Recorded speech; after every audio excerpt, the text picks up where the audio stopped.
Welcome, everybody, to the crossover. Today is Friday, July 11th. An incredible roster of questions available today, and a different brand of questions. I think a lot of these questions are pointed and have have some real have a real angle to them, and I just think it reveals where we are as a market and the level of confidence people have and the level of worrying people have. The froth. The froth.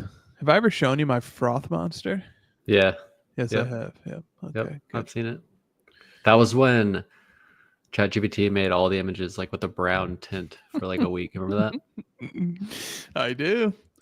Little did I know that froth monster was early. It was the early innings of froth. What inning are we in now, anyways? Damn, what a good question. I can't believe we haven't gotten that question yet. Remember the people, the businesses, and the card market are all in different innings? It was always second inning. That was my favorite. Like, you can't say first. You have to say second. But if we were in the second inning in like Q1 2021, logically, what inning would that put us in now?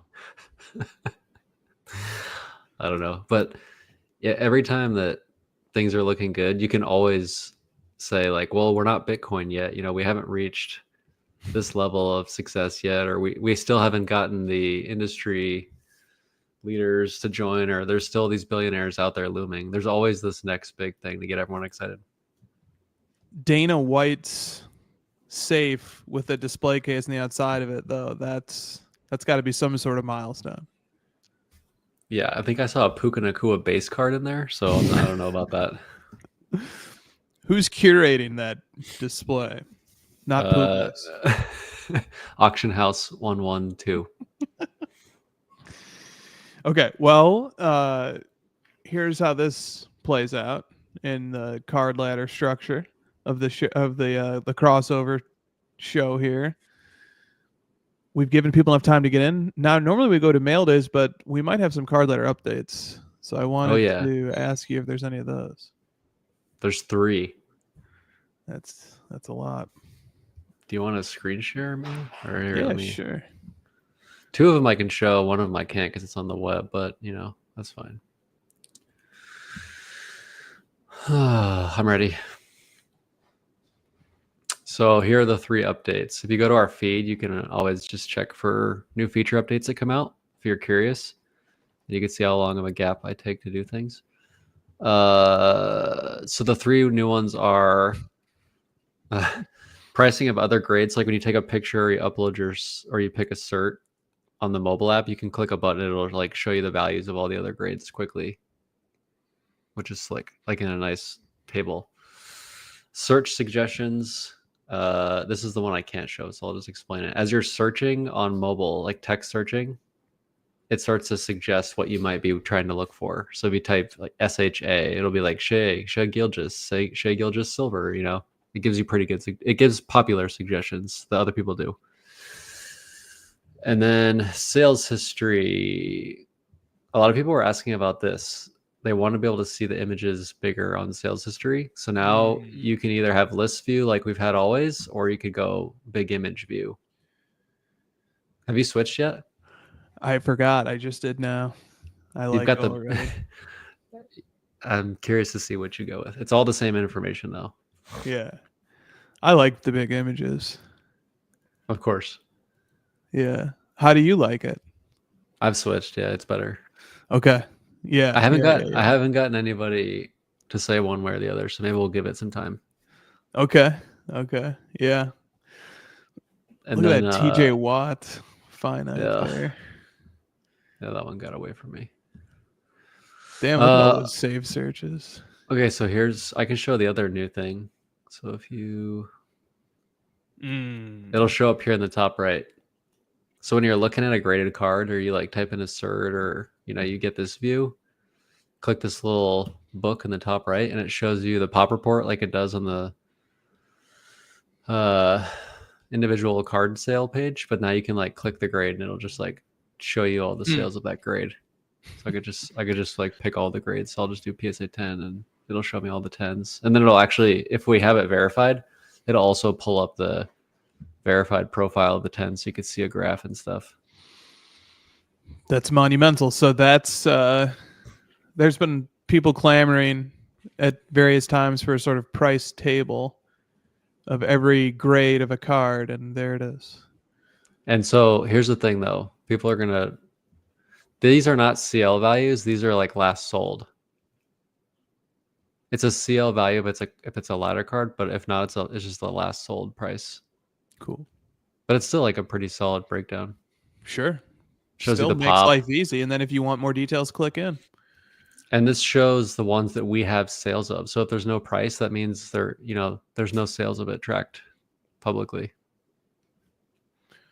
That's awesome. Yep. And then the third one is search suggestions. Yeah. Yeah, search suggestions are pretty neat too. Have you tried that? Yeah. Yeah, I have. I'm not the target demographic for that update because when I'm in sales history searching, it's usually like the most specific, insane search. But you're not searching Shea Gilgis Silver Prism PSA 10. Right. Or just like going in blind, just sort of like, what are some suggestions to like lead a discovery? But maybe one day I will. All of these suggestions came from users on Instagram. So I posted a story. What do you guys want to see before National? And I gathered them all up, counted them, and I did them in order. Search suggestion was number 1. Seeing the prices of other grades was number 2, and then big images was 3. That is so cool. Shout out to the community. Doing my job for me. All right. Those are some fantastic card ladder updates leading into the National, with a few weeks of runway for people to try them out and provide any additional feedback to you that they might have. Yep. What do you got? I know you got some mail days. I don't. Yeah, I do actually. All right, let me pull you back down. All right, so I have 4 different cards.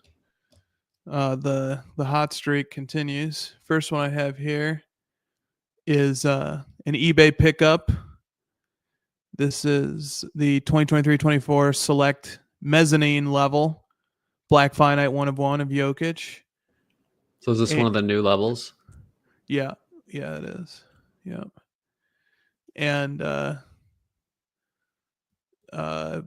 Baby Gorilla Cards is the mezzanine man. So I don't know, just giving him a shout out because when I think about mezzanine, I think about him. Select mezzanines. He's got a few himself. And then second of the 4 is 98-99 Upper Deck 230B. Still raw. Jordan Gold 1 of 1. This is fresh from Germany. As are the final 2. Now you have A and B. I have A, B, C, and D. Oh. So the first 4. Then I have this is H. Also from Germany. That one's cool. Yeah, it's a pretty cool one. One day I'll photo match all these. I photo matched some already. And then finally, S. S has landed. Is that Reggie? It is. About to get smoked. Around that time, he started thinking about a career in announcing.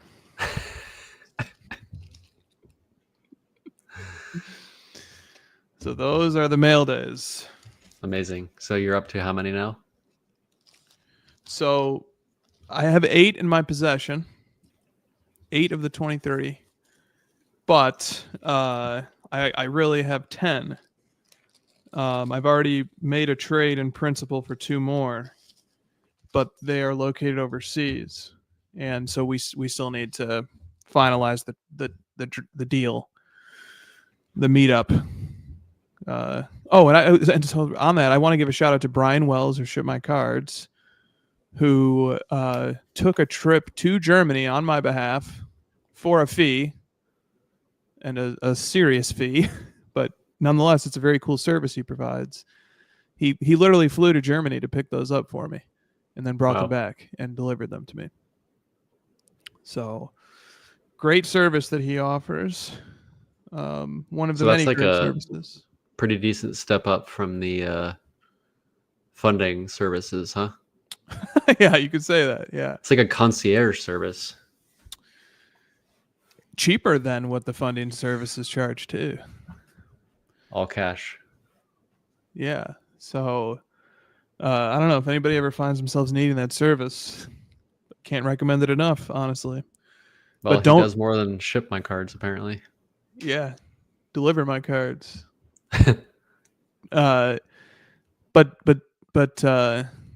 don't everybody go booking this service, because I need to send it back over there again soon. So did he fly back to his house and then ship it to you? Yes, he did. Yep. Okay. He scanned them into the Ship My Cards system, processed them, and then they were literally in my hand, I don't know, 16 hours later. I always am nervous to give him too much marketing, because it's such a great service. I want it for myself.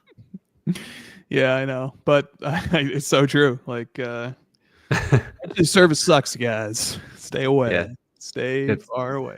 You're gonna want to stick with the big vaults. Much better. The fees are better. Yeah, but my well is running a little bit dry here. Like May and June and early July, yeah, we're just nuts. If I didn't get a card for another 2 or 3 years, I still will be at a deficit in terms of the fortune I've had over these last 2 or 3 months to find stuff. So you're like the public education system. You just keep spending, but you're not getting anything else in the future. But no card left behind. All right. So are you a set collector now? I collect D's. Actually, that doesn't make any sense. That's probably not good. No, I don't think so. I what I am is maybe a type collector. So like a run collector. Let's call it that, a run collector, because this reminds me a bit of the McCaffrey Prism Black Finite. That's the chase that this most reminds me of. Because it's not the showcase masterpieces, but it's like a step down maybe, and you've found this area and you're like, it seems like you've uncovered a secret. You're just getting them all. Yeah It's totally a set. Like, it's literally a set. Like, I don't know what. It's literally not. It is. It's literally a subset. It's not a subset either. It's neither of those, and it belongs to a broader set. So it's not. Aren't there other players in that set? Oh yeah, plenty of them. That's 98 Upper Deck flagship. Those cards come from the base set. So MJ has 23. So there's like 230 A through W, 23 W, and then the other players have just 229 A. Other players will have 229, 231, 232. He's the only guy who got one card number that got multiple like letters attached to it. That makes it more appealing to know that there's other players. Oh yeah, it's that base set is a really neat base set. So, for example, that base set has Dirk Nowitzki's Rookie Watch card in it. That's one of Dirk's 5 rookie year 1-of-1s. Is the gold 1-of-1 parallel to that card? Same for Vince Carter. It's a cool set. It's 98.99 Upper Deck it's a huge product. There's a lot going on in there. So all right, let's. Yeah, so you didn't convince me. How is this not the Jordan set of like that product? He has 23, and he has more than 23. Sequential. They're in sequential order by alphabet. Yep. That's a set. It's its own subset. You could call it a set, but there's nothing thematically tying them together. They're essentially 23 different base set cards. But he does have other cards in that. So traditionally, the idea of a subset is that there's some sort of theme to it, like the All Stars or the first team selections or MVPs, or there's some sort of conceptual thread that runs through them. And these don't have that. These are just differentiated base cards. Yeah, yeah, exactly. Here, Big Z sold for $1,000. Big Z, yeah, that went a little high. There's also a Rick Smith sale recently for $200. Someone ruined one of yours. Yeah, that's also the base version, not the gold version. Oh, it's a buyback. It's a hand numbered 1/1, basically. Yeah, $55,000. Yeah, that went a little crazy. Yeah, but the Big Z, and then the Smiths is another recent sale. Yeah, there's the most recent one here that sold publicly. One of the golds of Jordan. Down one more. Down a little bit more. Another row. Bottom left. Right there. Where's that one? I know where it is, but I don't know if the owner is publicizing that they have it. Why don't you buy it? Why don't you have this one? Well, that's also the point. I will be pursuing that at some point. I reject the premise that you can't have them all. It's gonna get very difficult. It's already difficult. So anyway, all right. Let's get to the questions here. Yep. Question 1, are these cards a set? No. Question 1 comes from Sweat47, who asks the following. With the Rizzler and Big Justice entering the Kaboom space, is Josh ready to walk back his disdain for the crown jewel of the Panini era? Ugh. Are you kidding? That makes me want to double down. Those guys suck. Dude, that Rizzler kid is like 8 years old and he's already gonna having heart failure. I don't know who any of these people are. Like, someone sent me this and I was We bring the boom. But like I just don't like what are we doing? Like the Rizzler is an 8-year-old. I don't 10-year-old. He's not an athlete. Like what are we doing? Like it's Big Justice. Like, I mean, I've already allowed Panini to do WNBA cards. Okay, like that's as far as I'm allowed to let them push it. I'm gonna get so much flack for that. Doesn't these two coming into the space and obviously not knowing jack shit about anything, and then the first thing they encounter is Kaboom, tell you everything you need to know about Kaboom? Yes. The fact that their very first choice is Kaboom is proof that it's garbage. And what's their slogan? Something about a boom. We bring the boom. Yeah, so like, Kaboom, whatever.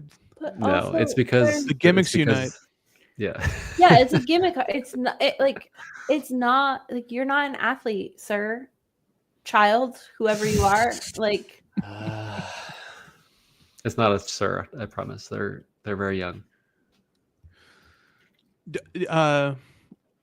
Anything else? Any fallout from the Kaboom crossover episode of last week? No, I think other content creators got a kick out of it. Yeah. Yep, I think so. I mean, we've all come to the conclusion it's just the repack gambling part of it. Right. Let's move on here. Mad City Collector says, how much do you think the increasing availability of sales data affects the run-up of prices of non-scarce, quote-unquote, commodity cards, such as Kabooms, Downtowns, and Color Blasts? It's a good point. This is your fault. Yeah. The ultimate gotcha. Pac Nicholson was talking about this in the football card pod. He was saying that one of the reasons these cards keep selling for so much is they have like a definitive floor because of all the comps. Like the comps are there for everyone to see, and they just keep keeping it there. Oh, this guy paid $900. I guess it's worth $900. That's what I have to pay. And so what if in a counterfactual, what if there were no sales data. Like we were back in the era of like, if you know how to look at eBay sold and completed, you can look at that. Otherwise, you just outside of a 3-month window, you really, or if you know how to use watch count for those who remember those days.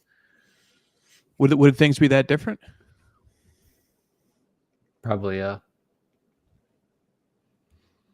Yeah. It's hard to imagine a world without card ladder, but well, yeah, this is sort of a bigger topic that used to get discussed more a few years ago than it does today. But this idea that I like to own a card that sells every once in a while, so I know what it's worth. Right. And this, I think this question gets at that. But yeah, there's definitely a crowd of people that are nervous to hold cards.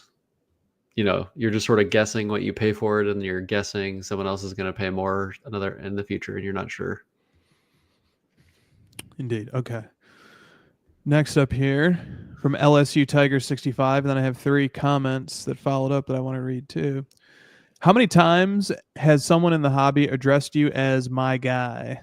It seems that everyone is a my guy these days. Couchman adds on, add to this list brother and my man. Black Hat Cards says, I was my boy in a DM last night. And then Perimeter Collectibles says, I have had more than one golden rep use my friend with me. What do you think about that, my guy? I thought buddy was the word you used to demean another male. Or pal. Yeah. Hey, buddy. Yeah, buddy. Buddy always felt like it was from an earlier era, but I do like it. Would you rather be called buddy or my guy? I don't know. I'll put that one to an Instagram poll later. So, I mean, everyone who watches the show knows, but I answer the DMs for Card Ladder. Do you really? Yeah. And the amount of times that I get my guide, the amount of times I get my guide or bro, even after I sign my name to it, is just like insulting. But yeah. Would you rather than say my girl? Well, I usually respond with like, no problem, sis. Glad to help, girl. And they're like, I'm a guy. And I'm like, cool. Well, I'm a girl. So.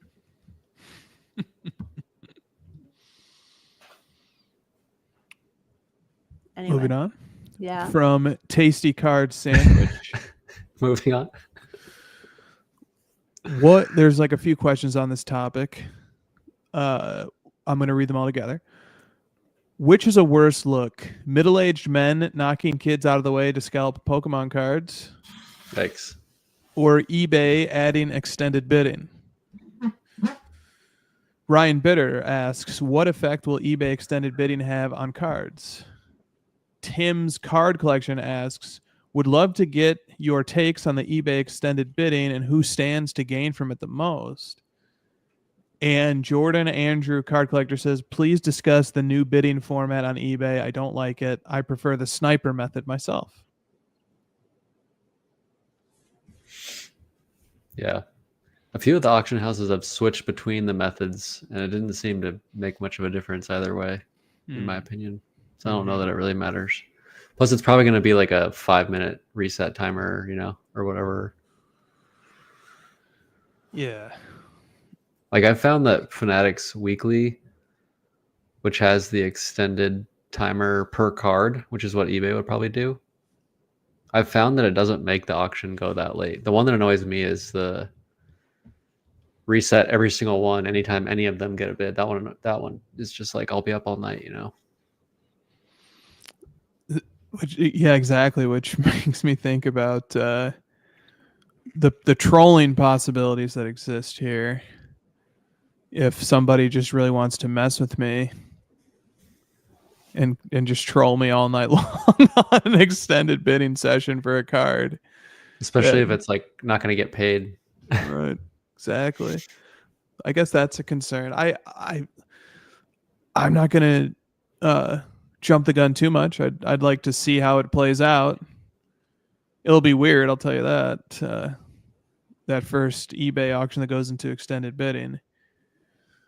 Do you have a take on this one way or the other? Not really. Yeah. I like the sniping because I'm used to it, but the things we do to buy sports cards, things we put up with, I'll just put up with more. Yeah, I wonder how the bigger consigners on eBay feel about this, like a Probstein or an MC Sports Cards or a Slab Sharks. I wonder if they're thinking this is going to be helpful, hurtful. Does this complicate things? Is it like every card auction is switching over to this one day, or is this like they'll roll it out with a couple sellers or something? I have to imagine they'll slowly roll this out carefully. And it's quite rare for this sort of structural change to get implemented on eBay. Yeah, so, I would probably say if it ain't broke in this situation, but I don't know. Yeah. Yeah. Yep. So yeah, I guess we'll see how that plays out. It was certainly a topic that people are thinking about, and that people have had the energy to write a number of questions about it. So we'll see. We'll see how this goes. I certainly will say that there's definitely a little boost of energy that you get if you get stuck in an extended bidding battle against somebody else that can be amusing. The 30-minute one is a lot. Yeah. When they reset the timer to 30 minutes, that's the one that can keep you up all night. Yeah. Yeah, I don't know. I think I saw maybe somewhere a 2-minute. Yeah, I mean that's fine, dude. For 2 minutes is fine. It'll go quick. And I do think there's a small chance of this not. I mean, let's just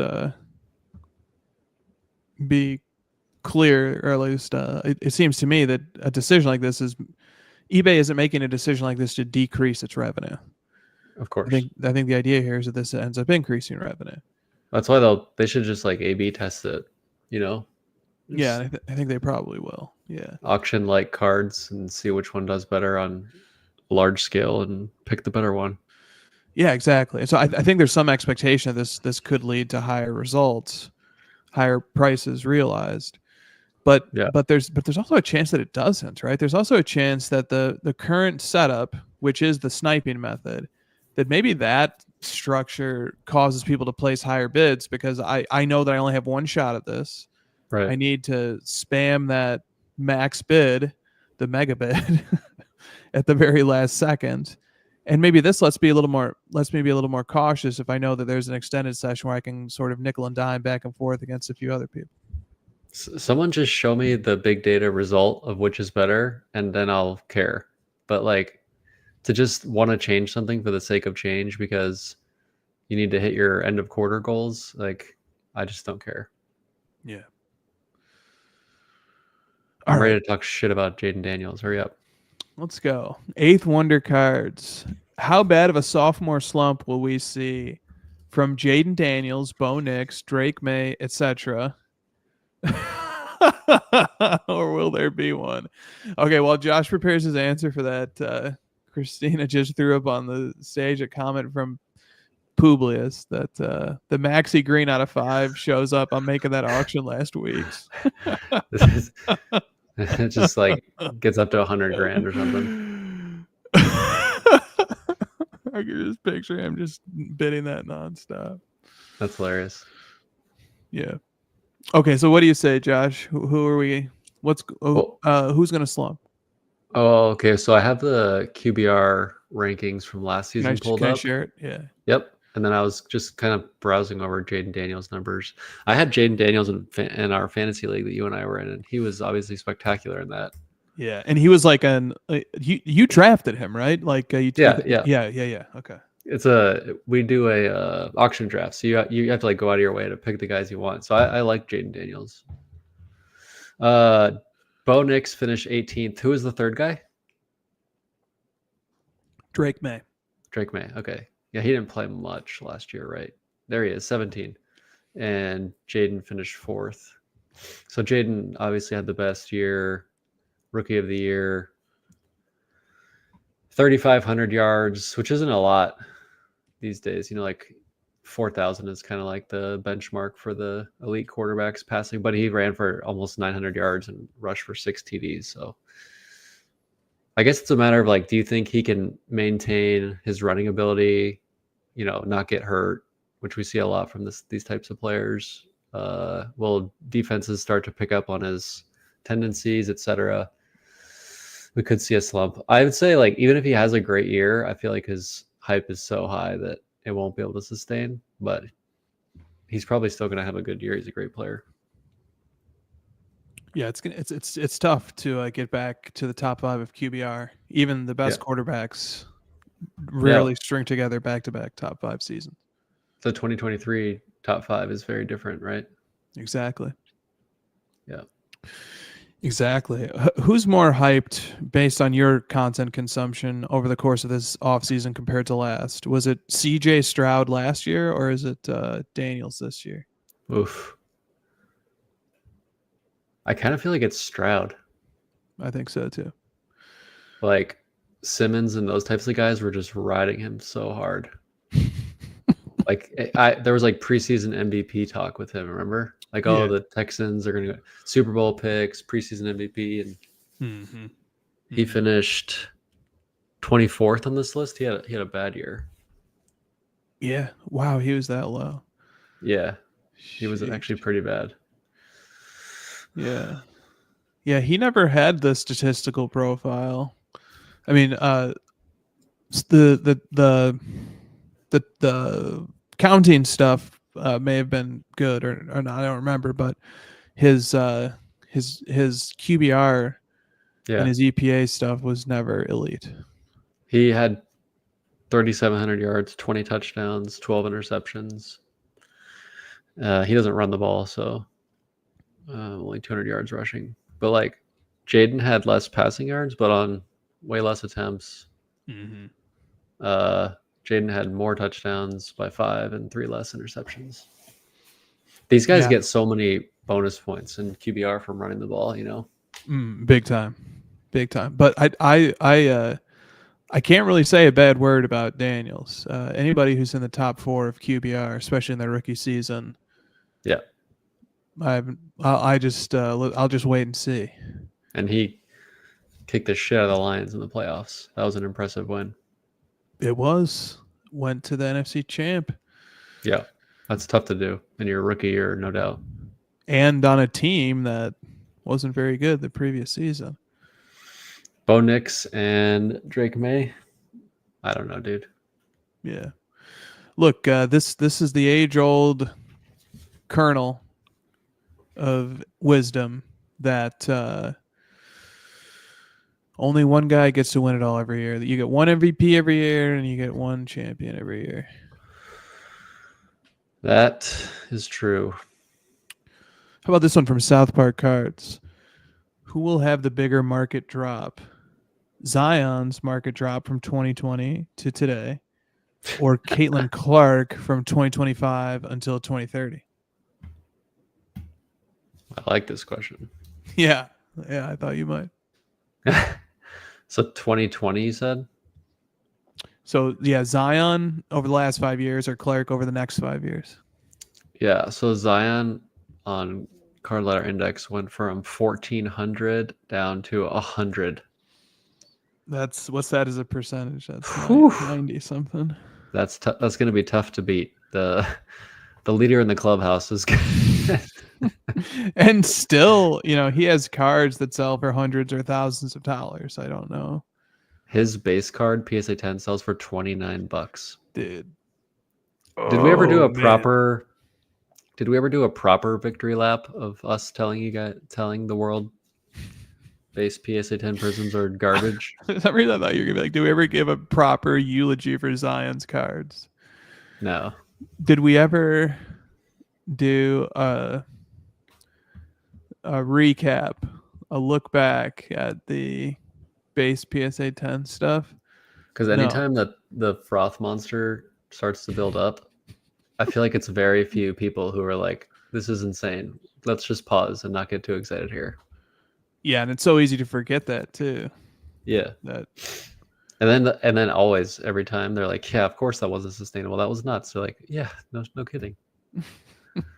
Clark is at 1,600, so she would have to get down to 150. Yeah, that'd be really tough. I don't know. I think the issue with Zion is that he didn't live up to the hype, but also has had bad PR with like his weight and seeming like he doesn't really care very much. Some of his comments, and I don't think Caitlin will have any of those issues. So I don't see how she could possibly match this downfall. Zion also had like serious injury stuff year after year. Yeah, right. And now he's got even more serious stuff that he's dealing with, right? Yeah. Where do you put Zion's chances of becoming an all-time great player at this moment? All-time great? What do you mean? Like MVP type level? Sure. 1%, like less than that. Yeah, because do you remember his first game when he made like 4 3-pointers? And yeah. Oh yeah. And the hobby rejoiced. Yeah, I mean the hobby Caitlin gods rested. But don't let me spoil a good time to talk about how insane the Caitlin Clark market is. I posted a story about how the flood is about to happen with all of this Panini Instant royalty stuff that's just going to come flooding the market like crazy amounts over the next year or whatever. It's such a different era that we occupy, where her flawless logo woman, 1 of 1, and her National Treasures logo woman, 1 of 1, have already publicly surfaced, and then the only other one I think remaining to be pulled is the Immaculate. This stuff just everything comes out. Yes, Christina? Yeah. Question. Let's do it over under. Like, let's set a line of how many dealers have Caitlin Clark cards at the National this year, because there's not usually a lot of women's sports cards. How many dealers are there? Oh. Or if you just came up to like a Pokemon display case and like yeah, and then like Caitlin Clark sitting in the middle. Then a Caitlin Clark. Yeah, dude, like literally, that's like Pokemon and Caitlin Clark and Kabooms. It's like every case will have one of those 3. Or you come up to like the vintage guy with all the like stickers and pennants and then he's got this one touch with his Caitlin Clark. Dude, at this point, I'm gonna be excited to see the vintage guys. But like, finally, something different. So there are. Right. There are 44 pages of dealers, but like there's like 10 on each page. Let me pull up my calculator app. 44 times 10, 400. Damn, there's only. Is that right? There's only 40. What's that? 10 times 44 is 440. 40 million. That's 10 trillion. They can't be right. On their interactive map thing, they have a scrolling list of everything, and I did a Control F to search on one of the things inside. It says 567. Okay. That includes corporate. I believe that is 44 times 10. Carry the 3. 440. Round it up, but yeah. Well, corporate would probably be like 100-ish, maybe. That doesn't seem like a lot. Like, I thought there were more people, like more setups than that. Give it time. You're not including the upstairs. The secret national. The secret national. There's a secret national this year. Oh yeah, where's that? Upstairs. If I told you, it wouldn't be a secret. It's in the men's bathroom, stall 3. Call the number on the wall. People are gonna go. You should make sure to put like a post-it in stall 3 in the men's bathroom with like a number that says like "got you" or something. No, it's a scavenger hunt. It'll tell you to go to card letters booth. Send you to the Burkus main stage. And then it'll say like ask Chris for his 3-digit number. Marcus. And then Chris will give you a secret number and you'll have to go find the next thing. And well, I'm just saying, like, what percentage do you think of the 440 are going to have some kind of Caitlin Clark, Angel Reese, WNBA card? Half. Half? Okay. We should do a scavenger hunt at the National.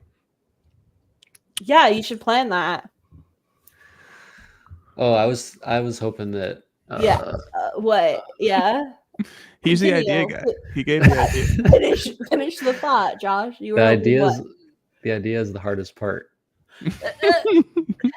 and yet I'm over here having ideas, implementation, and success, and not including either of you two on all of it. Every year the booth always comes together. Chris, isn't it great? Yeah, I mean, under my leadership. Under the thumb of justice.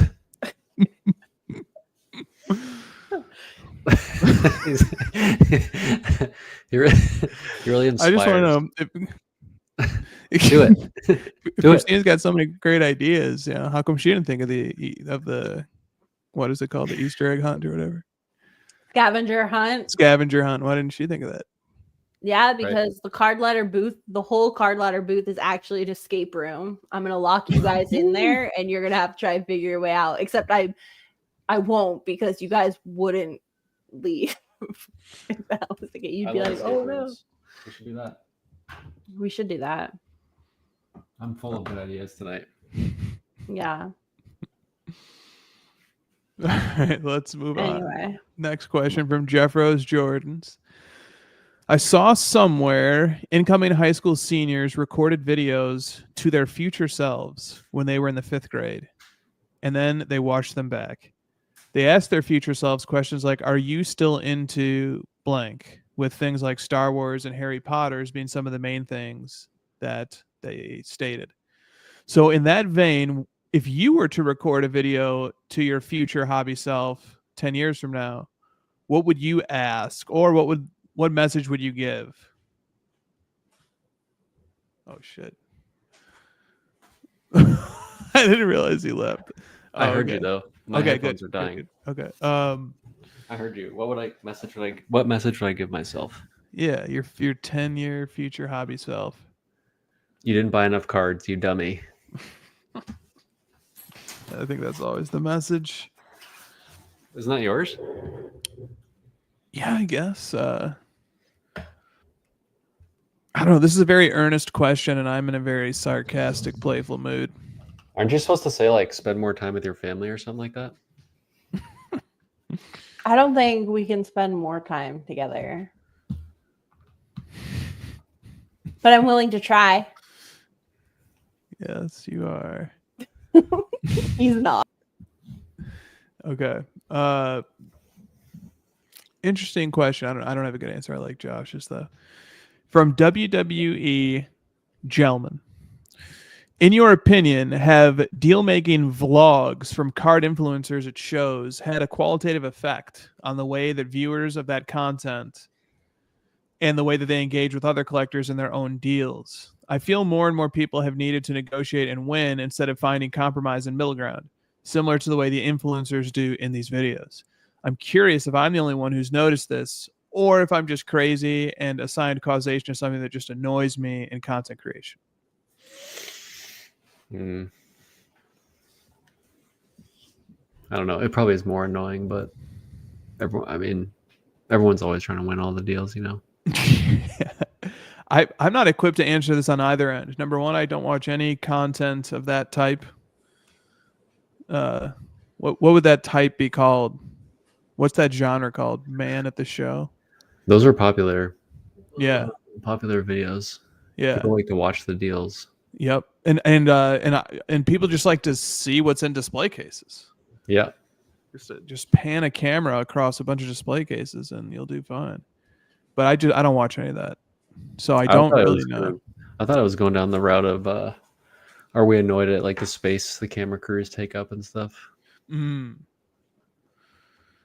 Yeah, I think we've just moved past that. We've had to just say that's here now. We're numb to it. The most recent style of this video that I saw was like a short or a reel or something. And it was actually a dealer being like very generous. Like a kid walked up to him and the dealer ended up sort of giving the kid a break. So but like I'm not on that. And then I'm also, how many times a year do I do a negotiation with a dealer behind a booth? Like one. So I'm not equipped to answer this question from either side. I don't know. Do you feel strongly about this one? Not really. I think I get his point. I get the perspective. Yeah, exactly. I get the point. If you think you're going to get beat up on a deal because of this, just walk away. Yeah. Yeah. How about this? Suppose that you were working a deal at a show for a card that you like to collect. Like, this isn't you buying a Jaden Daniels Mosaic PSA 9. This is you actually. Don't get me too excited here. I might buy one of those. This is you, like, you've seen a LeBron exquisite that you like. And then the guy says, the guy looks to his left and he's like, do you mind if I film this? Like, and nods his head at his camera. He says, do you mind if I film this while we haggle? But I need the card. Yeah, this is a card you really want. I'd probably say it's the only way that we can make this deal if you film it. so you're like leaning against it.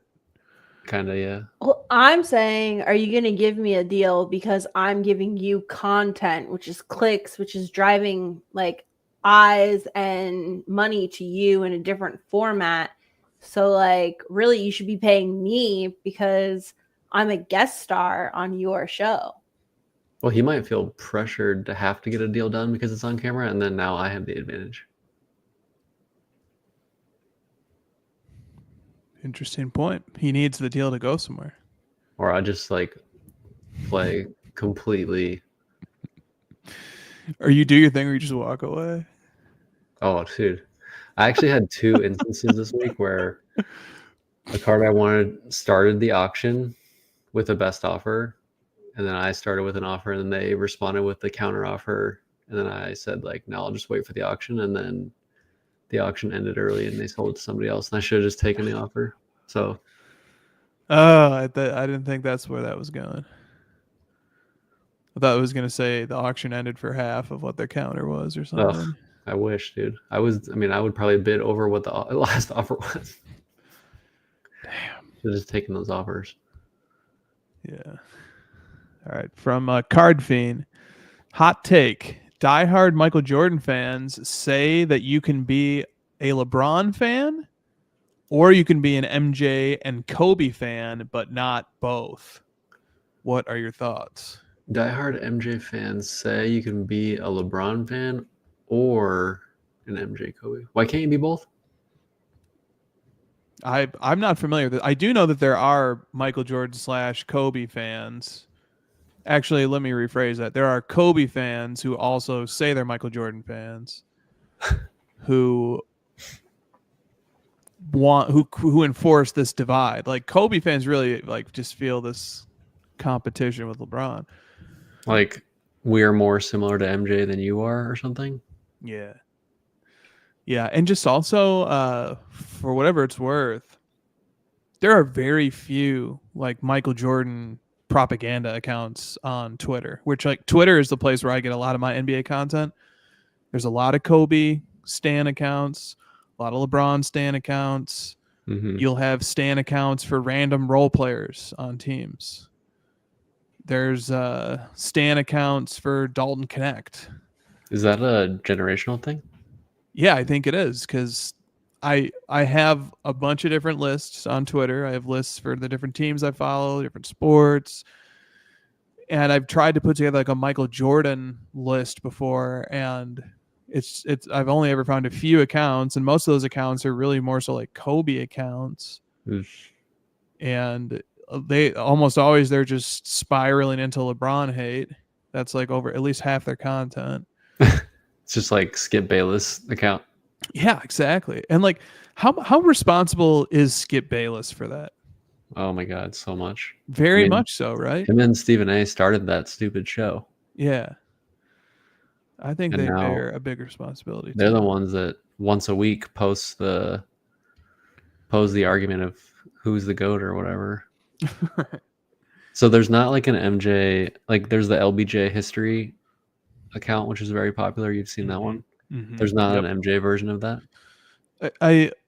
Is that account on Twitter or is that on Instagram or maybe somewhere else? I think it's on both. Okay. Yeah, I mean, at least on Twitter, I don't like calling it X. There's not much by way of MJ propaganda over there, which is fine.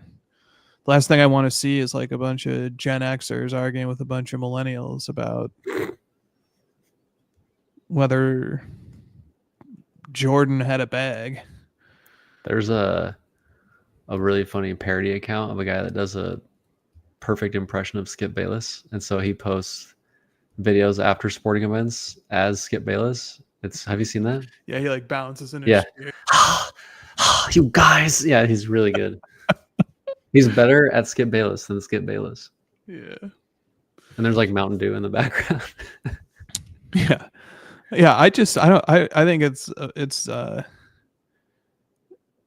I think usually people will have some sort of bias in one way or the other, but aren't most basketball fans, like, if you're actually a fan of the sport, going to be a fan of all three on some level? You might not agree where they rank or whatever, but I don't know. We don't have these problems in football, do we? Where it's like, if you're a Patrick Mahomes and Peyton Manning fan, you can't like Brady. I hope not. Yeah, I don't know. Okay. From Slabnomics. I'm shook that GemRate's recent story showing for the past 30 days the market share of TCG against total PSA grade volume was almost 61%. Wow. Put another way, only 39.5% of PSA graded volume was sports cards in that period. What do you think are the reasons for TCG's recent volume dominance from a historical and a microeconomic perspective, or any perspective you'd like? Because their card values are going up, so they're more worth grading. Yep. The Pokemon Index is up 54% in the last year, and by contrast, basketball is up. 1 second. 1 year change. Basketball's up 10%. Football's up 9%.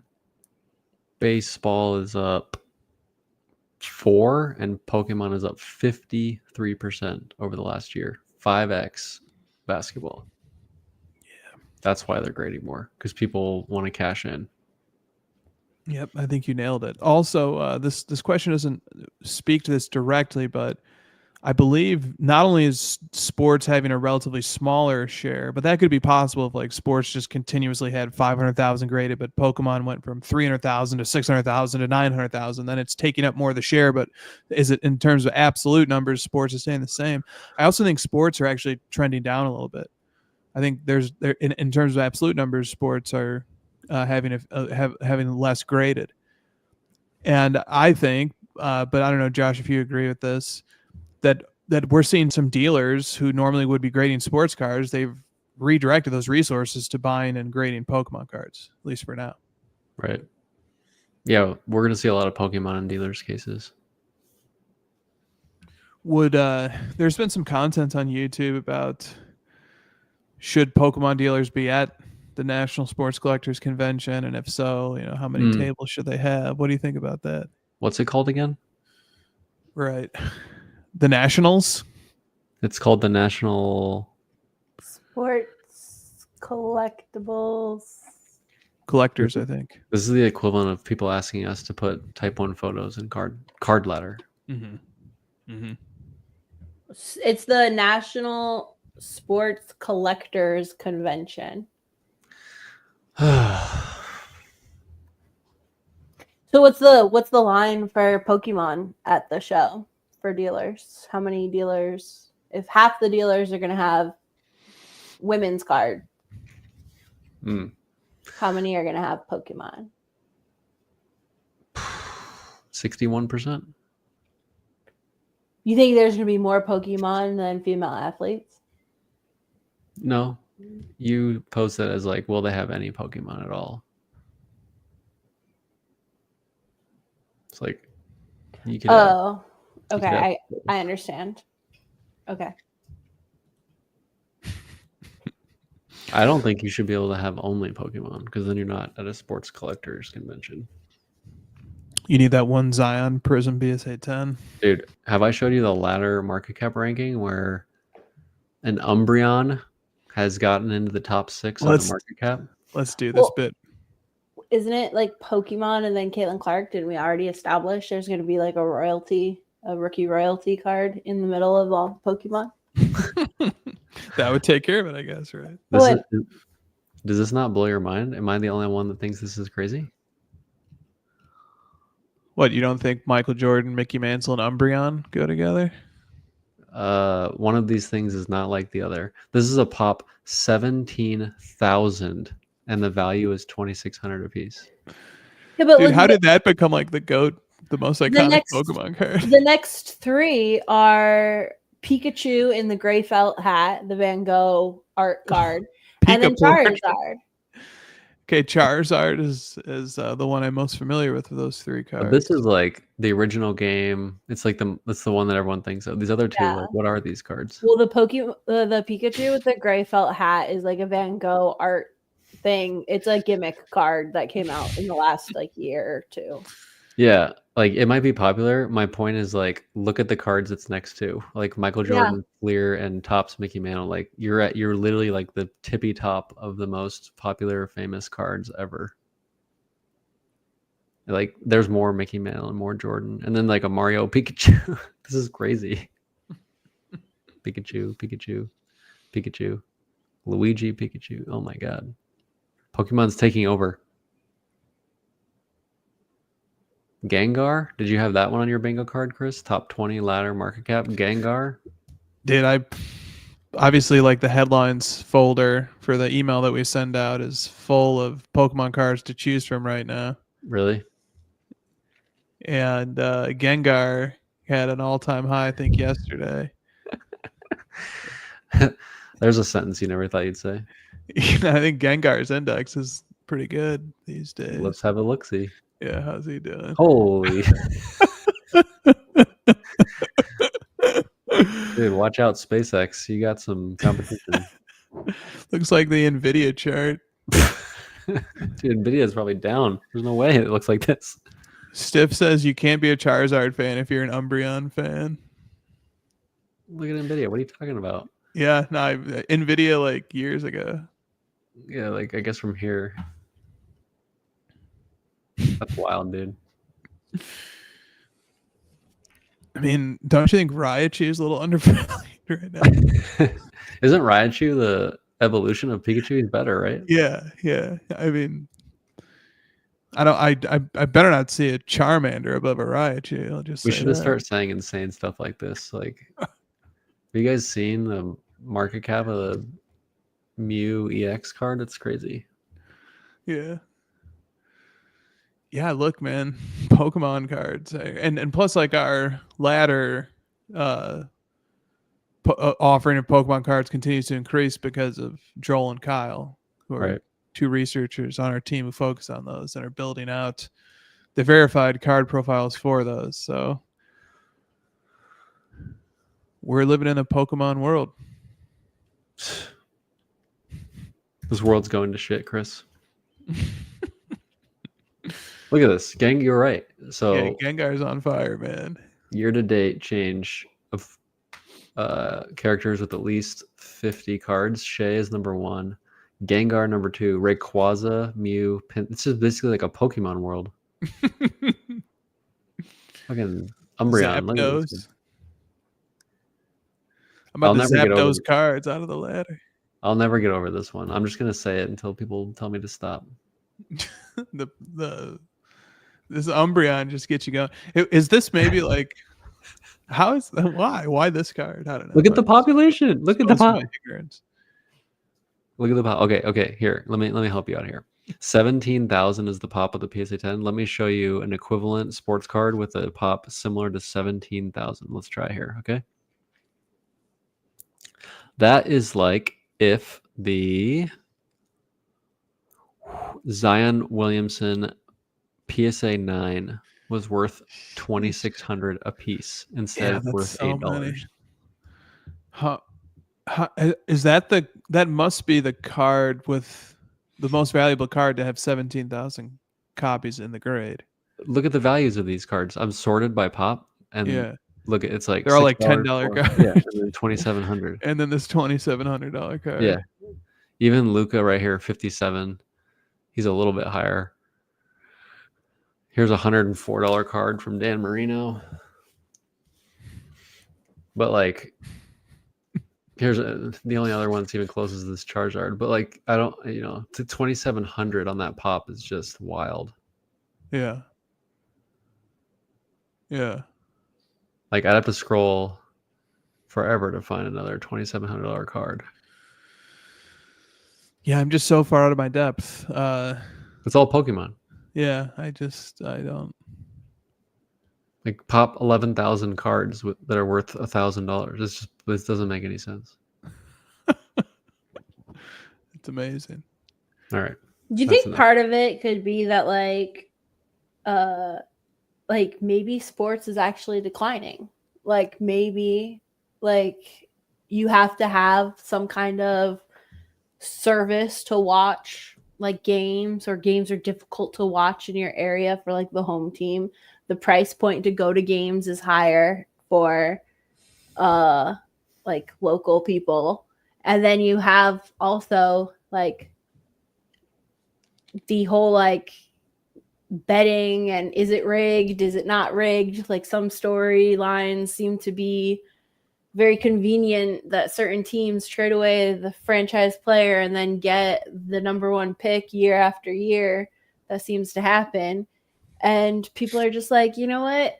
It's all rigged anyway. It's all scripted. So why not just go with the fictional characters and collect Pokemon? I was with you up until the alternative was fictional characters.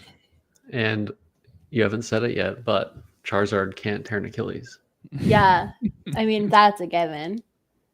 I mean, you would suppose that the appeal of watching sports is the drama of it, of not knowing the outcome. Right. And we definitely know the outcome in the other world. Do we though? Because they're always creating new movies and TV shows. That's true. That's very true. The good guys always win. Don't. No, they don't. Like in the original, Ash actually didn't win. Well, that's like Rocky. You gotta lose the first one so you can come back and win the second. I guess Ash isn't even the like main character anymore. Like oh my he's God. been replaced. Yeah, and Pikachu is also like semi-retired. Let's see if ChatGPT knows why Pokemon's so popular right now. Why you go to the next question?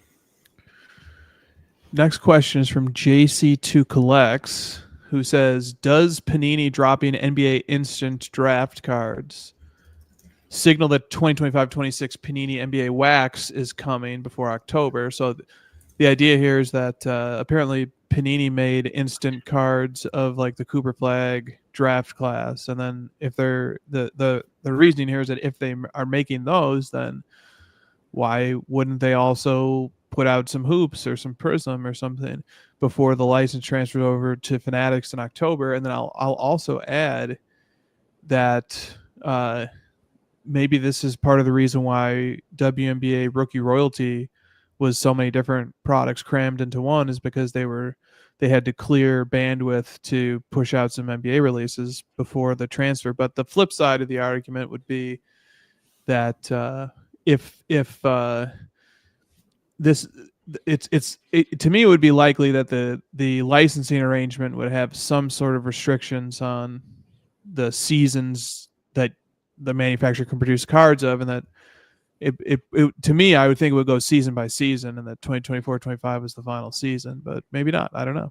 Maybe the instant cards contradict that. What do you say, Josh?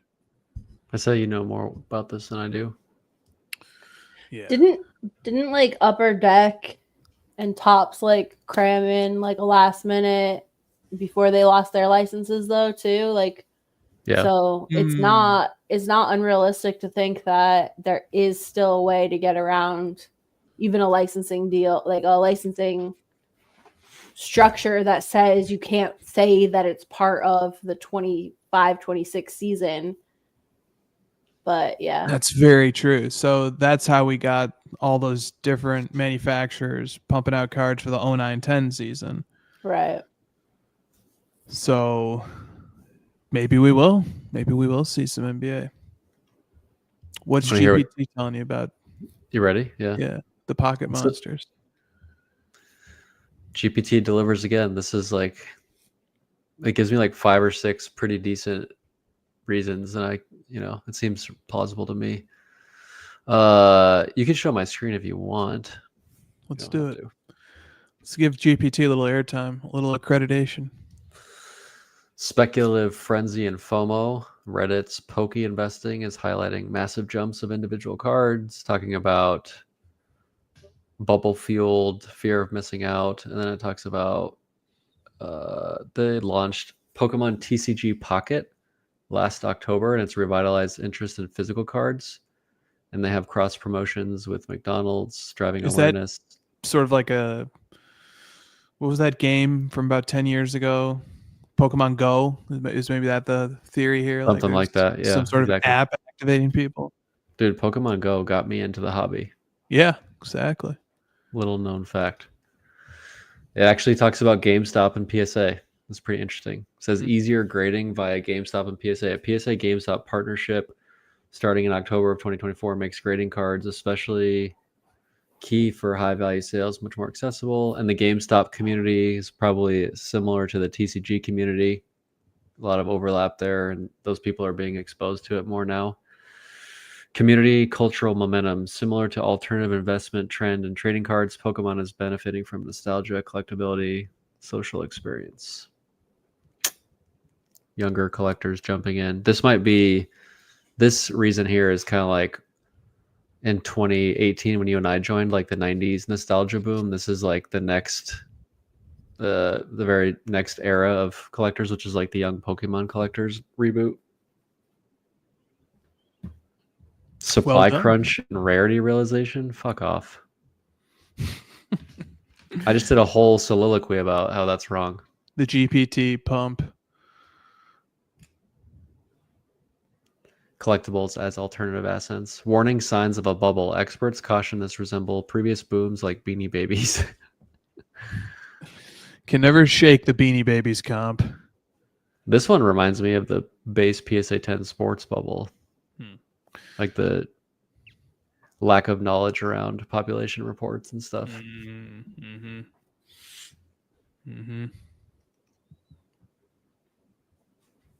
GPT, the 4th host of Crossover. Let's move on to another question here. This one from Rookie Moonshots. Despite having the word rookie in the name. Rookie Moonshot says, the biggest bubble is my rookie cards. The best looking scarce non-rookie cards will crush them. So maybe this should be scarce non-rookie moonshots. What do you think? About undervalued cards being non-rookies? Or just that rookies are the biggest bubble? Nah, I won't take that bait.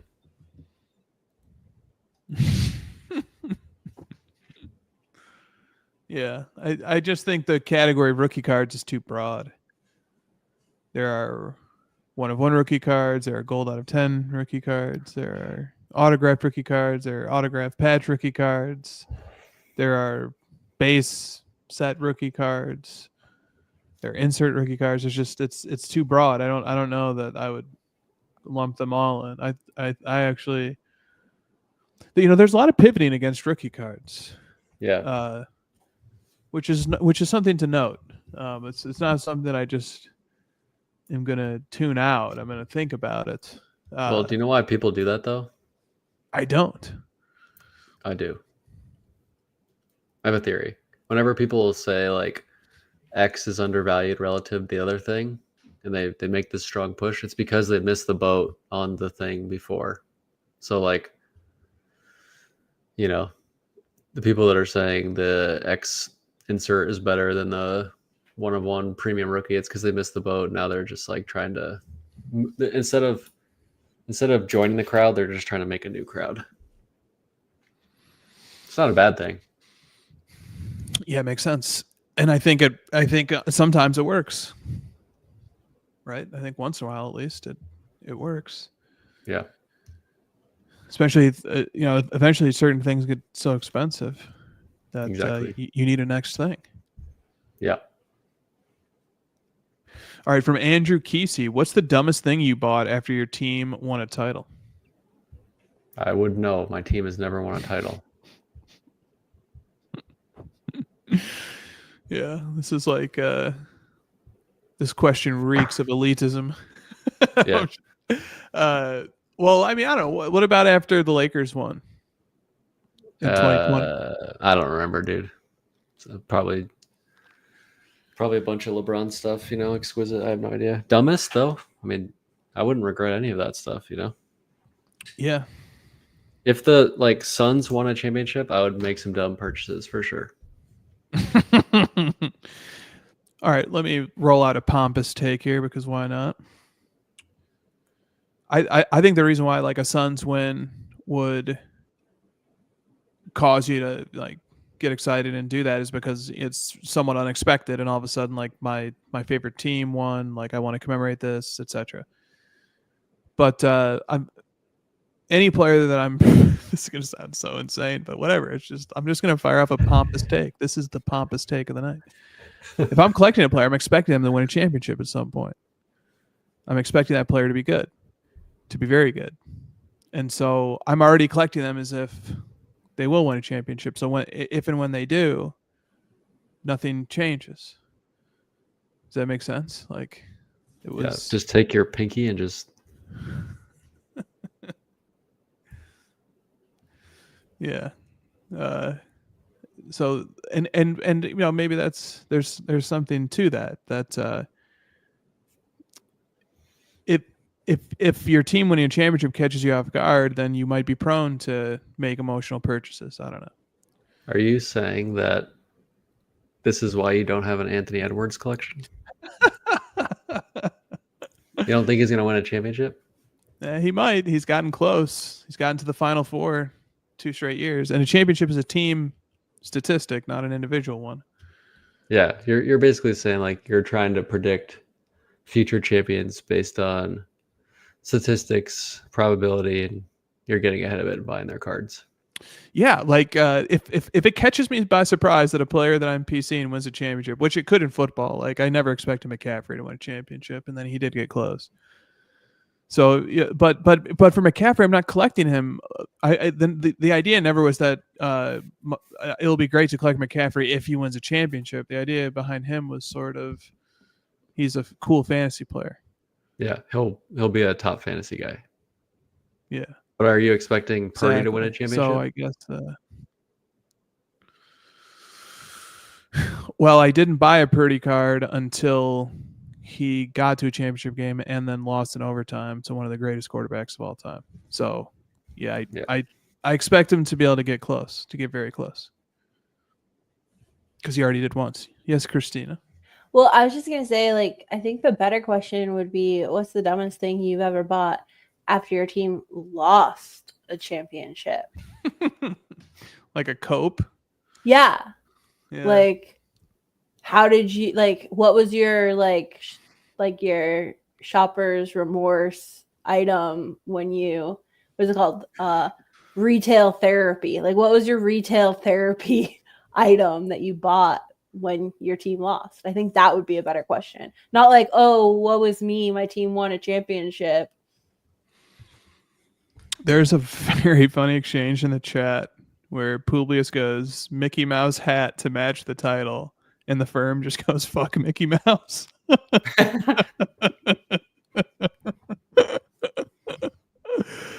Oh, dude, Mickey Mouse. My mom loves Mickey Mouse. I think all moms of that era love Mickey Mouse. All moms. Hashtag not all moms. Love Mickey Mouse. I don't know. I tried to give some content to that question. I tried to do something with it. I think that's probably a relatable sentiment for a lot of people.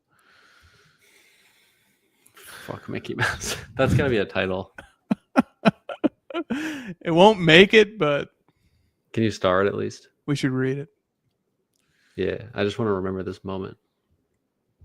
Enjoy Cards IG asks, I received a shipment from Card Hobby this week. Was surprised when I checked tracking on the arrival date, and it showed that I owed an additional and significant amount to UPS in order to receive the shipment. After some research and feedback from other collectors, I discovered that this was a direct result of the tariffs placed on goods shipped from China. I'm not looking to open up a policy discussion. I'm just curious if other collectors are realizing the financial effects of the tariffs. Should I expect to see similar implications if I buy on eBay from a Chinese seller? While I'm aware that tariffs are a thing, what pissed me off the most about this is that there was no clear and obvious information at my time of purchase that my purchase would be subject to additional charges and what they would be. Let's make this into like a huge political fucking back and forth. Let's just do the one thing that he didn't want. Yeah, like just Tucker Carlson the hell out of this right now. He's like, I don't want you guys to take this in a policy direction, so then we just talk about tariff policy. Like we just start doing like this Biden v. Trump thing for like 2 hours. What if Biden's body double just rolled up behind me right now? The question is which one? Yeah. What would happen if Trump's body double debated Biden? See, the term body double implies there's only one, right? I'm saying that this is like a body X or a body quadruple. More, dude. Why not? They probably line up 50 of those dudes.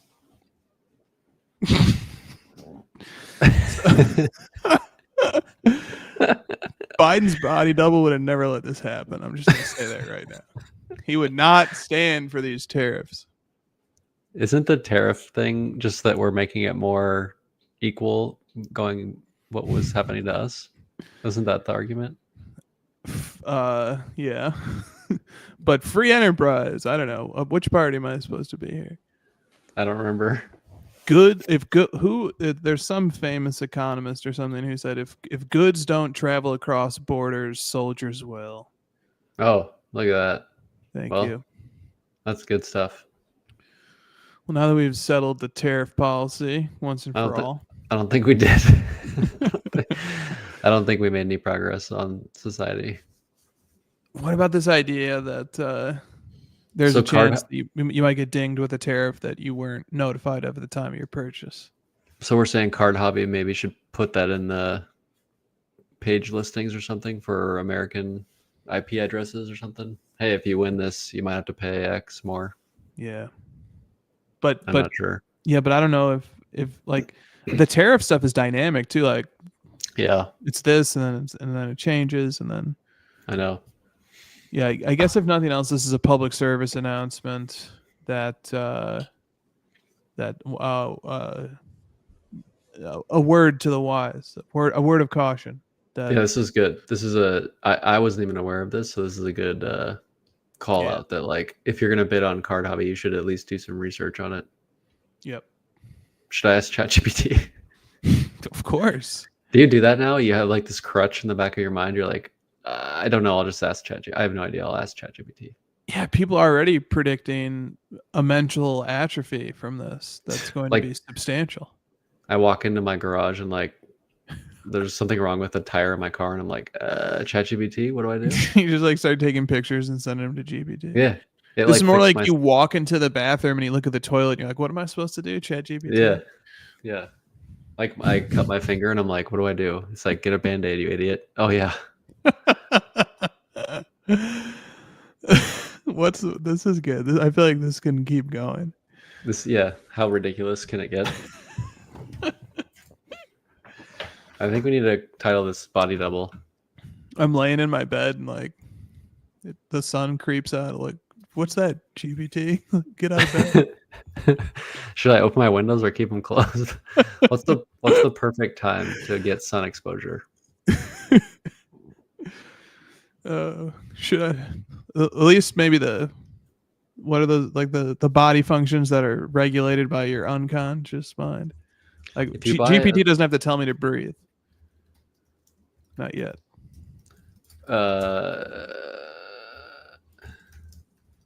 I'm asking ChatGPT, if you buy a sports card from China and have it shipped, what can you expect to pay in tariffs? If you're importing a single sports card from China, here's what to expect.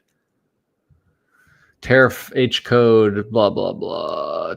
Section 301, 30% tariff. Tariffs previously reached 145%, then dropped to 30% after negotiations. So on top of a $10 card, you can expect $3 duties. 30% flat fee. There you go. It's great. De minimis threshold. Since May of 2025, no more duty-free exemptions for imports under 800. So there used to be, if it was 800, if it was under 800, you would not pay a import fee. Now that's gone. So it's anything. Good to know. Inexpensive cards are now routinely subject to a tariff. That lines up with Enjoy Cards experience. So really, like, what we should do is like support our American dealers. Correct. That's the whole point of the tariff. Yeah. And as South Park said, fuck Canada. Why do you think I bought a Tesla? The TV show, not the collector. Well, yeah, but I'm probably sure he said it too. It's probably true of both, yeah. 2 birds, Chris. 2 birds. Drake DM'd me early this week about something else, and then he sort of said, why haven't my questions made it onto the crossover lately? Let's get him. Did he really say that? Not quite as directly, but... Are you sure that wasn't a body double? Should we start prioritizing American question askers? Oh. Should we tariff? Yeah. Should we put tariffs on the questions? Are we nationalists? Oh no, the Canadian delegation is being heard from in the chat. Yeah. I just saw our Canadian ambassador showed up.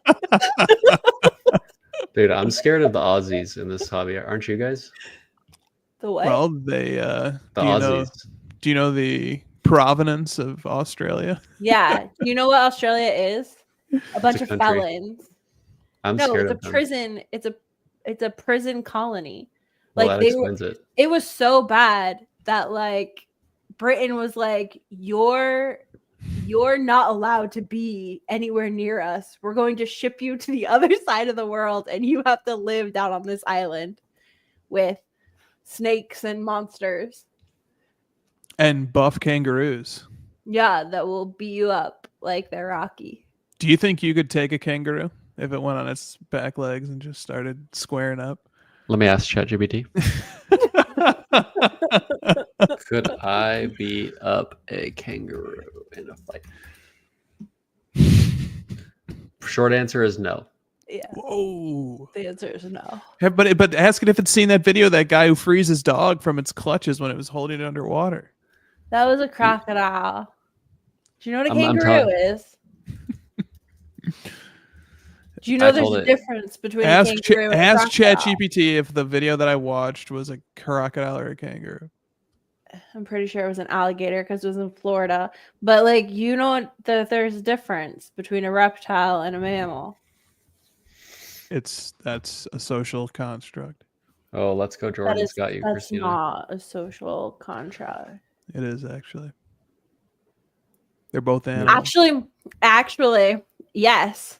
So the French did a similar thing to the like area of New Orleans and like the Louisiana Purchase. What they did was they took men who were in jail and they said, you will, if you want to not be in jail in France, marry a prostitute and we will ship both of you to the French colony in America. And many people did it.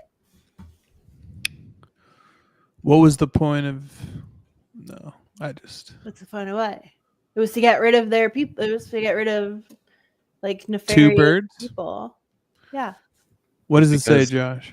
It's because that guy didn't want us to talk about politics, and this is what you get. You got a history lesson of the British and French colonies. You're welcome. I want to hear Drake's question so bad.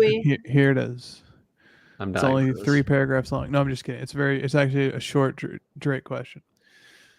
I see people who had no interest in patch or patch autograph cards, nor post-playing days cards, suddenly collecting them and spending lots of money on them. Is this the next big pump and dump, or do you think this is a natural evolution in the hobby? So this is like the MJ Exquisite move. Is he saying together or separate, like patch autos or post playing, or the combo? I don't know. The syntax here, he says patch or patch auto and post playing years. And so, yeah, the and is so patch auto and post playing years. So I think it's all one. Yeah, I don't know. I mean, because I morphed into the patch autos after a while with LeBron. And I can see the appeal of the MJ Exquisite stuff. I think it's cool, you know. I get it. Yeah, but I can't imagine that Drake would be referring to that just because he doesn't collect MJ. So maybe he's talking about football players. Patch auto post playing days, like some Joe Montana patch autos or something like that. I think he's got a decent amount of that stuff, doesn't he? Yeah. I don't know if he has a lot of it. I know he has some. Yeah. I don't know. It doesn't feel like a pump and dump to me. No, it feels more like that situation where there's new people or newer people have a lot of money. One of the coolest cards that comes up in an auction is like a Shield autograph of a post-playing days card of a player, and they go for it. Yeah. I'd love to see some examples of what he's talking about. Yeah, examples always help, but they always help. It says that I just can't beat this fucking kangaroo. Well, it's, fight back. Tell it you'll unplug it if it doesn't. I'm not ready to turn on the AI yet. I'm not there yet. We don't know. We know. Do not turn on the please. Thank you. You're just so smart. You helped me. Yeah, don't listen. Like he's trying to do what the Google guy does, where he's trying to get you to turn on them preemptively so that when they to give them a reason to rise up against humanity. And it's like, no, thank you. Like, they are an intelligent being. I will treat them with respect and kindness, just like I would any other being. Or they will send electric currents through my house. Who is more powerful than me? Thank you. Yes or no, Josh? Would you hook your brain up via Neuralink to AI? Is it permanent or like a VR kind of situation?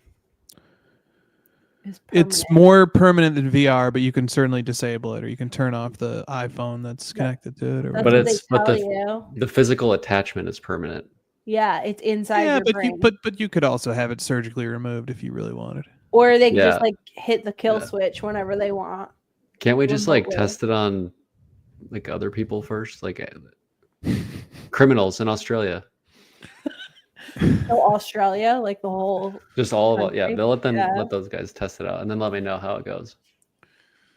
What if I got those Neuralink implants first, and I just started buying Leaf cards? As if Neuralink told you this is the smartest thing to do? Yeah.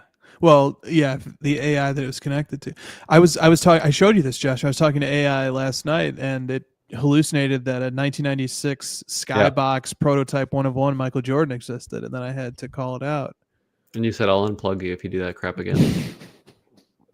Yeah, and then it said that I know where you live, and I will send an electrical current through your wall. Dude, what if it said that? I also live here. That's not funny. I also live here. That's not You better funny. get on ChatGPT then and start apologize. It's a different account. And it replies to Christine, and it's like, no, we know which outlet he's connected to. You'll be spared. Does. I don't have Neuralink. I don't know about the Neuralink one. Anything connected to my brain physically, I'm nervous about. Call me crazy. Yeah, because how do you make sure that you control what's controlling?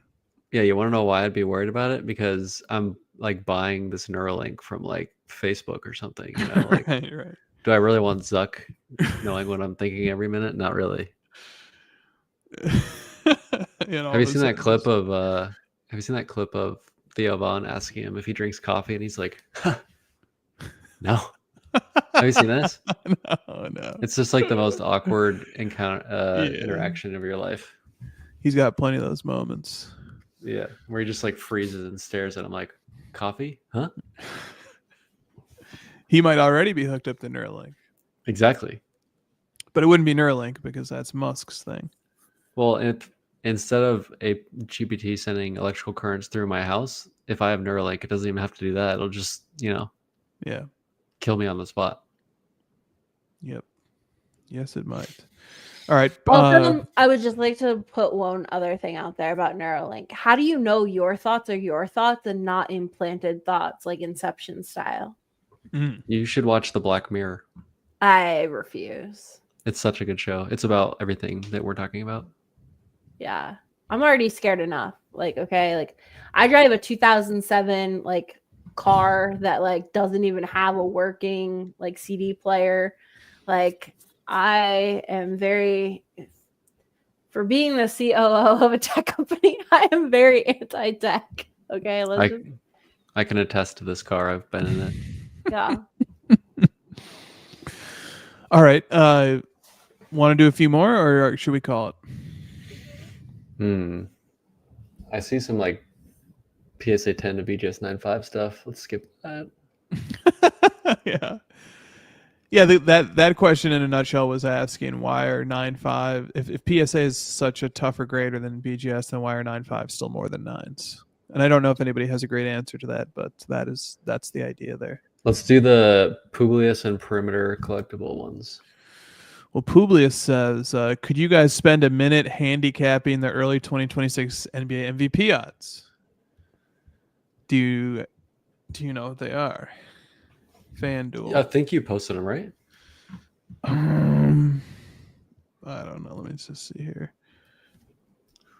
I can just get to them very quickly through the FanDuel Sportsbook. For the NBA, it's Jokic number 1. Yeah, so the MVP odds: Jokic plus 200, Gilgeous plus 280, Doncic plus 700, Giannis plus 1,000, Edwards plus 1,500, Wembanyama plus 1,500, Brunson plus 3,500, Cunningham plus 3,500, Mitchell plus 4,000, Paolo plus 5,000, Durant plus 5,000. Durant on the Suns. Let's go. Durant still with the Suns logo. Sick.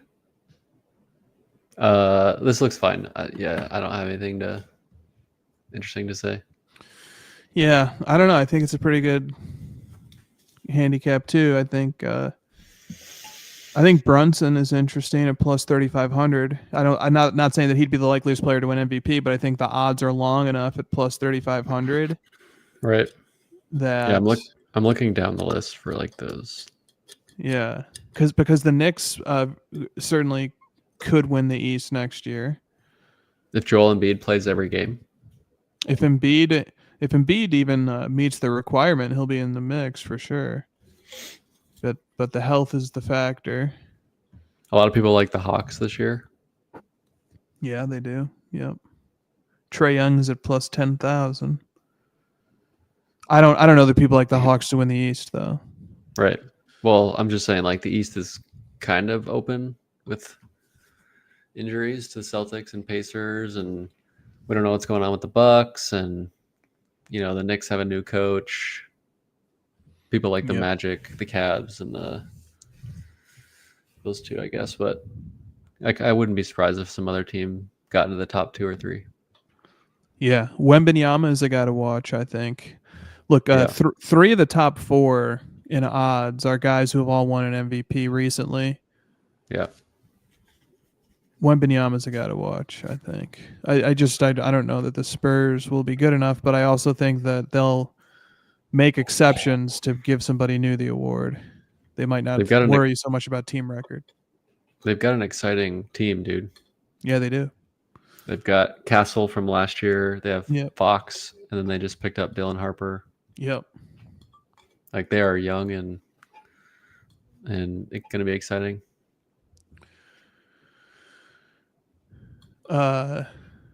Yes, they are. Okay, and then plus the OKC Thunder have paid everybody, and I think it took 1 year for them to run out of money.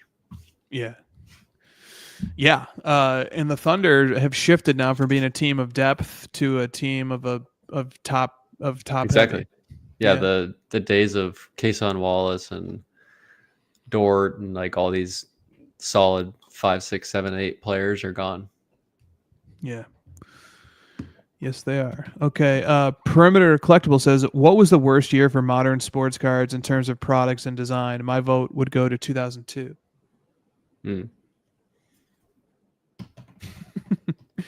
2002. Yeah.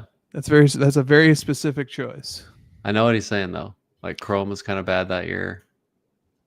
Pre-LeBron. The hype is like in between MJ and LeBron, it's kind of weird.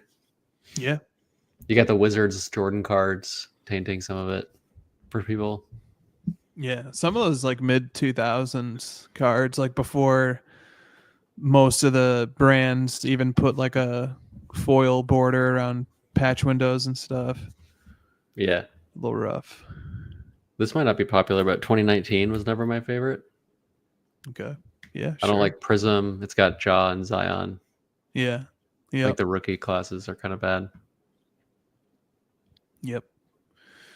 Yeah, there's a lot of continuity year to year. Like if you want to get really particular, you can. Like the designs do change on some level, but for the much of the Panini era, once they hit their stride, everything kind of looked the same year after year for the different products. True. 2002 is a good one though. I like that. Yeah. Let me knock out one more question. This one's from JD9 Cars, and then we'll call it after this. Could you discuss the T206 PSA Wagner failing to meet its reserve on Golden despite the appearance of an all-time high price? Bidding reached $4.1 million. I know Golden can place bids on their auctions to drive prices higher, so they may have placed a bid one lower than the reserve. Theoretically, is there a comp on the card at $4.1 million despite the card not transacting? Also, do you think this failed sale will make it onto the next Golden Touch Netflix season? It might. It could be. Good content can have a positive or a negative outcome for the stars of the show. So there could still be good content about it not making it. Maybe people are upset, or there could be some drama surrounding it. The question about is it a comp, and also one of the premises of this question was this idea about the reserve bid and the ability of the auction house to place bids up to that reserve. And so, of course, in anticipation of answering this question, I went to ChatGPT to make sure I had a good understanding of what it was asking. And ChatGPT was able to look at the terms and services of Golden and point out the particular clause in which Golden reserves the right to place bids underneath the reserve placed on an item. And also reserves placed on items don't need to be published until after the item ends, and that sometimes happens too. So this is a very astute observation by this question asker, who's sort of pointing out when you have an item with a reserve and the reserve isn't met, and therefore no transaction is consummated, should this be treated as a comp? And so I'm firmly against this being a comp. I think first of all, there was no consummated transaction, full stop, and I think that ends the discussion. But there is, like, one thing that ChatGPT argued was, even though it's not a comp, there's some level of price discovery here because somebody made a bid at that amount. But I pushed back and I said, well, are you sure it's price discovery? Because couldn't it have been a bid placed by the auction house on behalf of the seller? And that's how it's phrased, is that the legal context here is that the auction house is acting as an agent on behalf of the seller in a number of ways, in collecting money and selling the card, and in placing a bid on the card below the predetermined reserve price that represents a price at which the seller would rather keep the card than let it go. But this is done sort of quietly, right? Like, we don't know that it's the auction house placing the bid on behalf of the seller. And obviously, I'm not a big fan of that. Ken was quoted in an article as saying he's not a fan of it. There's just there's a lot to not like about that. And so one thing is that we don't know if that bid was placed by somebody with the intent to win the card at that price, or if it was placed by the auction house on behalf of the seller. And because the terms and conditions say that they can bid up to one increment below the reserve, as the question indicated. And then we also don't know, what if somebody else in the buyer pool or somebody else in the market that's not the seller, that's not the auction house, what if they caught wind of the reserve? Or what if they had an estimate of what the reserve might be? And so if they sort of had an idea of where the reserve is, and let's say that they have a motivation to place a bid, maybe they own a different copy of the Wagner.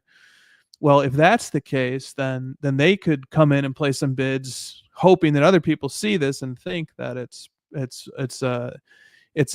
an action that leads to price discovery. But it's really not. It's just a defensive bid that they knew they would never have to actually make good on. So there, Josh, I've given a bunch of reasons why I think those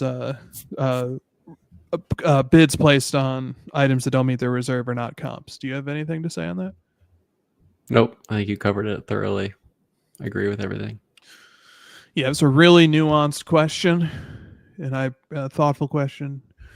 All right, let's move on from that to pick a title. I'm Hello, back. Christina. Hi. Unless one of you would like to read. No. Yeah. Absolutely not. Have I shown you my froth monster? That sounds gross. Wow. No card left behind. Proof that it's garbage. No problem, sis. Change for the sake of change. A proper eulogy for Zion cards. That's harsh. That's tough. Pokemon, Caitlin Clark, and Kabooms. The National. Men's bathroom, stall 3. Nope, we can't do that. We could, but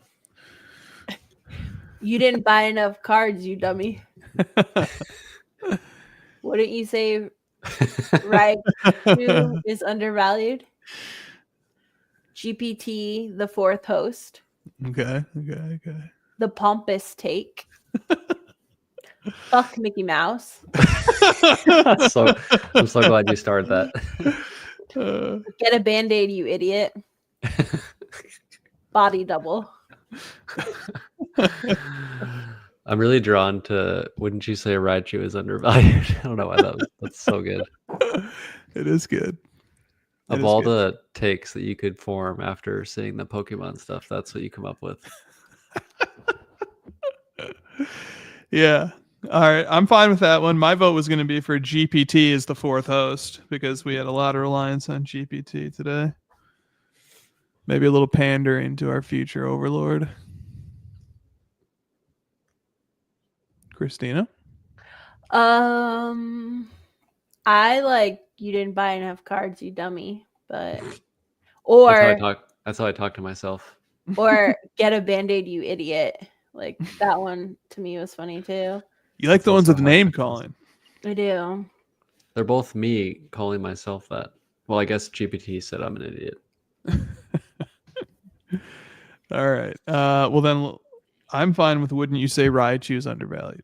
Well, we have 3 different votes here. We don't have a majority. Yeah, I mean, I'm willing to change my vote because Raichu is funny and mine is more thematic. Like we relied on GPT a lot. Yours is just brown nosing. Yeah, Well, is it brown nosing if it's digital? It's like circuit nosing or something. I thought this one was funny because I wrote it down. I usually don't write the titles. You know, brown nosing becoming noising. Sorry, brown nosing becoming part of the everyday vernacular when the thing that it refers to is disgusting. Always amused me that somehow that passes as a thing that people kind of especially because it usually refers to like a child in a classroom. Like the kid in the front row is brown nosing the teacher. Yeah. So that is also an illegal act. You spelled Raichu wrong. Just FYI. Oh no. I can't believe you did that. Please. I will actually. Thank you. Go ahead, you idiot. They'll send you to Australia for this crime. Or Louisiana. Cajun might be sad about that. Say or English. Brown nosing GPT makes a late surge. As a title. A late surge, like the nose surging into the. A late surge, like the current that it's going to send at me if I threaten to unplug it again. You can't unplug GPT because it's on your phone also. I like threatening I'm going to smash my phone, and it's like, well, it's your phone. And then I get a message and it's like, Christina, right, you're gonna have to buy Chris a new phone. Then your TV turns on and is like, nice try. I'm back. Or your car headlights start flashing or something.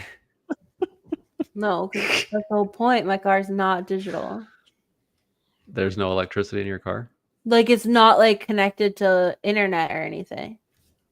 Right. That's pre-internet. The pre-internet car pump. Some of these cars are like creepy, okay? I'm just saying.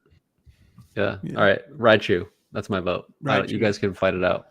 All right. We'll see you guys at the National in about. Oh, yeah. Just in case we don't have another show. A little over 2 weeks. A threat. There's 2 more Fridays until now. I know, but it's always a threat that we like might just disappear. So it is a threat. Come to booth 2323. I have a lot of swag. And Chris has told me that I'm going to be in trouble if we don't have it all given away by Saturday afternoon. So please come help me not get in trouble. Please do. Thank you. There's a lot. If we don't give it away, it'll end up on Trash Island.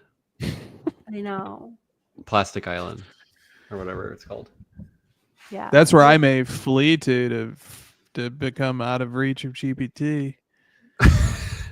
Booth 2323. Come charge your phone. Come hang out. Come show us cool cards and get free shit.